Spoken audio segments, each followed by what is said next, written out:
এইটুকু মনে রেখো, আমি একদিন তোমার নীরবতার পাশে দাঁড়িয়েছিলাম।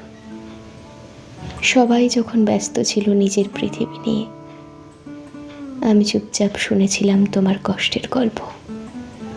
হয়তো কোনো বিশেষ মানুষ ছিলাম না,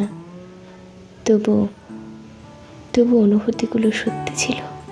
সময়ের ভিড়ে হারিয়ে গেলেও কিছু কথা কখনো মুছে যায় না। তোমার হাসির আড়ালে লুকিয়ে থাকা ক্লান্ত চোখ দুটো আমি দেখেছিলাম। অভিমান জমে গেলে মানুষ কতটা নিঃশব্দ হয়ে যায় সেটাও বুঝেছিলাম। যদি কোনোদিন খুব একা লাগে, তবে একটু মনে করো পুরনো দিনগুলো, যেখানে কিছু অসম্পূর্ণ কথা আজও বাতাসে ভেসে বেড়ায়।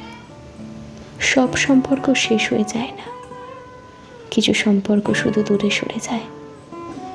তাই ভিড়ের মাঝেও কখনো যদি আমার কথা হঠাৎ মনে পড়ে, একটুখানি থেমে যেও।